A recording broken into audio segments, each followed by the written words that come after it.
कक्षा 10वीं की स्टूडेंट फाइनली आपका यहाँ विषय विज्ञान का नवंबर महीने का मासिक मूल्यांकन पेपर लेके आ चुके हैं। आप लोग बहुत से रिकमेंड आ रहे थे कि यहाँ पर कक्षा 10वीं का यहाँ विज्ञान विषय का नवंबर महीने का मासिक मूल्यांकन पेपर लाओ, तो फाइनली आपका पेपर आ चुका और साथ ही फुल सॉल्यूशन सहित हम पेपर कराने वाले। तो इस वीडियो को आपको ध्यान से देखना और वीडियो को आप यहाँ पर लाइक कर लीजिए और चैनल को सब्सक्राइब कर लीजिए, क्योंकि पेपर लाने बहुत ज़्यादा मेहनत लगती है। तो जो लाइक के बटन उसे यहाँ पर जरूर से दबा दीजिए, ठीक है। और आप यहाँ पर देख लीजिए पूर्णांक आपका 20 अंक रहेगा, समय आपका 1 घंटा रहेगा और आप यहाँ पर पढ़ सकते हैं, ठीक है। मासिक मूल्यांकन माह नवंबर 2024 कक्षा 10वीं विषय विज्ञान, ठीक है। और साथ ही आपको बता दें कक्षा 10वीं के आपको यहाँ पर सभी विषय के जो मासिक मूल्यांकन पेपर है वो आपको हमारे चैनल में मिल जाएंगे, आप जाके देख सकते हैं। इस वीडियो में हम आपका विषय विज्ञान पेपर कंप्लीट करेंगे, ठीक है। तो आपको ध्यान से देखना और इस वीडियो को अपने दोस्तों तक आप यहाँ पर, ठीक है, शेयर कर दीजिए, जिससे वो भी यहाँ पर पूरे मार्क्स ला सकें। तो आपको इस वीडियो को अपने दोस्तों तक शेयर करना है, ठीक है। अब चलिए जो आपका विषय विज्ञान पेपर वो देख लेते हैं। तो आपका निर्दिष्ट आता सही प्रश्न करना अनिवार्य है, ठीक है। आप यहाँ पर देख लीजिए, आपके निर्दिष्ट पढ़ सकते हैं। अब चलिए आपका प्रश्न पहला आता है सही विकल्प चुनकर लिखिए, ठीक है। आपके 4 नंबर के यहाँ पर आते हैं सही विकल्प। तो पहला आता है किसी पारितंत्र के घटक हैं, तो यहाँ पर किसी पारितंत्र के घटक है, ठीक है। इसका आ ऑप्शन आता है उत्पादक, बा आता आपको उपभोक्ता और सा आता आपका अपघटक है और दा आता आपको उपरोक्त सभी, ठीक है। तो जो आपके यहाँ पर दिया गया किसी पारितंत्र के घटक हैं, तो जो आपके यहाँ पर दिया गया है ना, ठीक है, उत्पादक भी आपका यहाँ पारितंत्र का घटक है, उपभोक्ता भी आपका पारितंत्र का घटक है और अपघटक भी आपका पारितंत्र का घटक है। तो इसका राइट आंसर आपको उपरोक्त सभी हो जाएगा, ठीक है। उपरोक्त सभी आपका राइट आंसर रहेगा। फिर आपका यहाँ पर दूसरा आता नर युग्मक एवं मादा युग्मक के संलयन की क्रिया कहलाती है। तो यहाँ पर नर युग्मक एवं मादा युग्मक की संलयन क्रिया क्या कहलाती है, आपको यह बताना है, ठीक है। तो आप यहाँ पर इसका ऑप्शन आता निषेचन, बा आता आपका परागण और सा आता कोश का परिपक्वन और आपका यहाँ पर दा आता कोश का विवर्धन, ठीक है, कोशिका का विवर्धन। तो आप यहाँ पर देख लीजिए जो आपका यहाँ पर दूसरा सही विकल्प दिया गया नर युग्मक एवं मादा युग्मक के संलयन की क्रिया कहलाती है। तो इसका जो राइट आंसर रहेगा वो आपका निषेचन हो जाएगा, ठीक है। निषेचन आपका यहाँ पर राइट आंसर रहेगा, तो याद कर लीजिएगा। फिर आपका यहाँ पर तीसरा आता मेंडल किस पौधे पर प्रयोग किए, तो आपको बताना है कि मेंडल ने किस पौधे पर प्रयोग किया था, ठीक है। तो आप यहाँ पर देख लीजिए इसका ऑप्शन आता सेम, बा आता आपका मटर और सा आता आपका चना और दा आता आपका यहाँ पर गेहूँ, ठीक है। गेहूं ऑप्शन दिया गया है। तो आप यहाँ पर देख लीजिए जो आपके यहाँ पर तीसरा सही विकल्प दिया गया है, ठीक है। मेंडल किस पौधे पर प्रयोग किए, तो इसका राइट आंसर आपका क्या रहेगा, मटर पर यहाँ पर प्रयोग किए थे, मटर आपका राइट आंसर हो जाएगा। फिर आपका यहाँ पर देख लेते हैं चौथा, जिसमें आप यहाँ पर देख लीजिए चुंबकीय क्षेत्र रेखाएँ होती हैं। तो आपको बताना कि यहाँ पर चुंबकीय क्षेत्र रेखाएँ क्या होती हैं, सरल होती हैं, वक्र होती हैं, बंद वक्र होती हैं या त्रिभुजाकार होती हैं। तो आप यहाँ पर देख लीजिए चुंबकीय क्षेत्र रेखाएं होती हैं बंद वक्र, ठीक है। बंद वक्र आपका राइट आंसर रहेगा। तो इस तरह से जो आपके यहाँ पर 4 नंबर के सही विकल्प दिए गए थे वो आपके यहाँ पर कंप्लीट हो जाते हैं, ठीक है। आपने यहाँ पर अच्छे से याद कर लिए होंगे, ठीक है। आप फिर से देख लीजिए पहले का आपका दा करेक्ट आंसर रहेगा उपरोक्त सभी, दूसरे का आपका आ करेक्ट आंसर रहेगा निषेचन, तीसरे का आपका बा करेक्ट आंसर रहेगा मटर और चौथे का आपका सा करेक्ट आंसर रहेगा बंद वक्र, ठीक है। इस तरह से हमने आपके जो सही विकल्प है वो कंप्लीट करा दिए। अब प्रश्न आपका 2 आता है जिसमें आते हैं, ठीक है, रिक्त स्थान की पूर्ति कीजिए। आपके 4 नंबर के आते हैं रिक्त स्थान। तो पहला आता है जो लक्षण पीढ़ी दर पीढ़ी संचरित होते हैं दोनों लक्षण कहलाते हैं। तो यहाँ पर जो लक्षण पीढ़ी दर पीढ़ी संचरित होते हैं अनुवांशिक, ठीक है, अनुवांशिक लक्षण कहलाते हैं। तो आप यहाँ पर देख लीजिए पहले का राइट आंसर आपका क्या रहेगा, पहले का राइट आंसर आपका अनुवांशिक हो जाएगा, ठीक है। अनुवांशिक आपका राइट आंसर रहेगा पहले का, तो याद कर लीजिएगा। फिर आपका यहाँ पर दूसरा आता है रिक्त स्थान गोली दर्पण की फोकस दूरी उसकी वक्रता त्रिज्या की दोनों होती है। तो यहाँ पर गोली दर्पण की फोकस दूरी उसकी वक्रता त्रिज्या की आधी होती है, तो आधी आपका राइट आंसर रहेगा दूसरे का।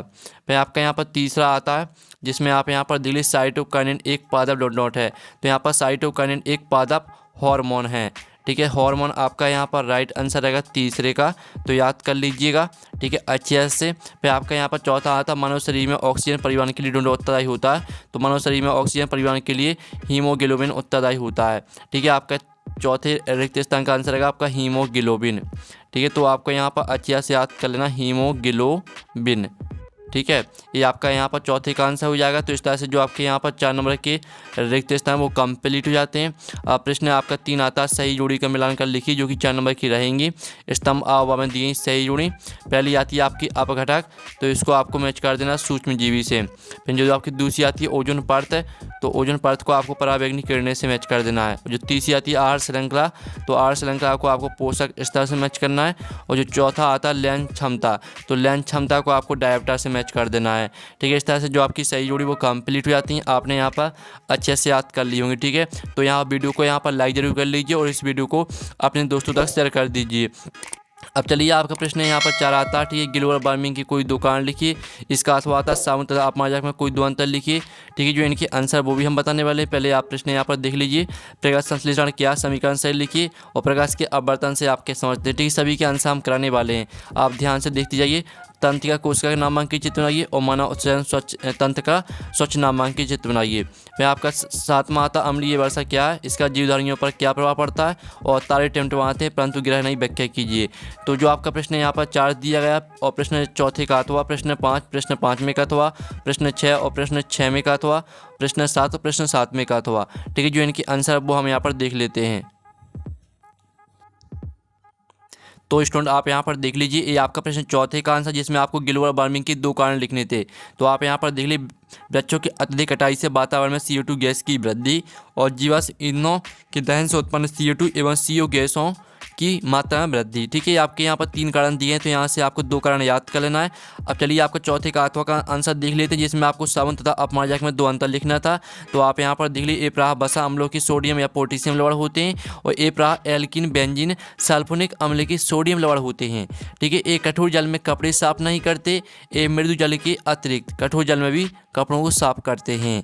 ठीक है, इनका जलीय विलयन क्षारीय होता है, इनका जलीय विलयन उदासीन होता है। ठीक है, जो आपको सरल लगें और जो इजी लगें, जो छोटे लगें, उनको याद कर लेना। ठीक है, 2 अंतर यहाँ से। अब चलिए 5वां देख लेते हैं।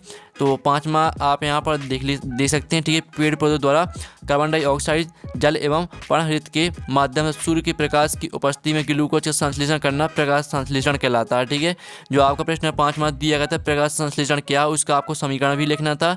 तो ये आपका समीकरण दिया गया है, तो पूरा आपको याद करना है। ठीक है, अब चलिए प्रश्न 5वें का अथवा का आंसर देख लेते हैं, जिसमें आपको प्रकाश का अपवर्तन, ठीक है, आप किसे कहते हैं। ठीक है, आप यहाँ पर देख लीजिए, प्रकाश एक माध्यम से दूसरे माध्यम में जाता है तो अपने मार्ग में विचलित हो जाता है। इस परिघटना को प्रकाश का अपवर्तन कहते हैं। ठीक है, इस तरह से आपका यहाँ पर 5वें का अथवा का आंसर हो जाता है। फिर प्रश्न 6 में का आंसर देख लीजिए, जिसमें आपको तंत्रिका कोशिका का नामांकित चित्र बनाना था। तो आप यहाँ पर देख लीजिए, ये आपका तंत्रिका कोशिका का नामांकित चित्र। ठीक है, तंत्रिका का अंतिम सिरा, तंत्रिकाक्ष, ठीक है, कोशिका का दुर्मिका केंद्रक। ठीक है, इस तरह से आपको नामांकन भी याद करना है, तभी पूरी मार्क्स मिलते हैं। और आप यहाँ पर इसका अथवा भी देख लीजिए, जिसमें आपको, ठीक है, मानव उत्सर्जन तंत्र का नामांकित चित्र बनाना था। ठीक है, तो ये आपका मानव उत्सर्जन तंत्र का नामांकित चित्र है। ठीक है, वृक्क, मूत्रवाहिनी, मूत्राशय, मूत्रमार्ग और मूत्ररंध्र। ठीक है, इस तरह से पूरा आपको याद करना है और चित्र को पूरा सीख के जाना है। फिर आप यहाँ पर देख लीजिए, आपका यहाँ पर दिया गया। ठीक है, जो आपका प्रश्न 7वां, अम्लीय वर्षा क्या है। ठीक है, तो आप यहाँ पर देख लीजिए, अम्लीय वर्षा, जब वर्षा जल का pH मान 5.6 से कम हो जाता है तो अम्लीय वर्षा कहलाती है। ठीक है, या वायुमंडल में उपस्थित SO2, C2 व NO2 आदि गैसों के वर्षा जल के साथ मिलकर अम्ल बनाने के कारण होता है। ठीक है, इस तरह से पूरा आपको याद कर लेना है। और इसका आप यहाँ पर देख, तारे टिमटिमाते परंतु ग्रह नहीं, ये आपका 7वें का अथवा का आंसर। ठीक है, ये आपका 7वें प्रश्न का आंसर था, ये आपका 7वां प्रश्न का आंसर था और ये आपका 7वें का अथवा का आंसर। ठीक है, तारों की अपेक्षा ग्रह पृथ्वी के काफ़ी नज़दीक होता है, जिसके कारण उसका आकार बड़ा होता है। इसी बड़े आकार होने के कारण ग्रह को दिख पाता है, इसलिए ग्रह टिमटिमाते नजर नहीं आते। दूसरी ओर तारों की पृथ्वी से अधिक दूरी होने के कारण टिमटिमाते नजर आते हैं। ये आपके यहाँ पर, ठीक है, 7वें का अथवा का आंसर हो जाता है। तो इस तरह से पूरा पेपर कंप्लीट करा दिया है। और पेपर का PDF डाउनलोड करना चाहते हैं तो लिंक वीडियो के डिस्क्रिप्शन में दी गई, तो आप वहाँ से पेपर PDF भी डाउनलोड कर सकते हैं। और आपको सभी विषय के नवंबर महीने के मासिक मूल्यांकन पेपर आपको हमारे चैनल में मिल जाएंगे, आप जाकर देख सकते हैं। तो नेक्स्ट वीडियो में मिले, थैंक्स फॉर वॉचिंग।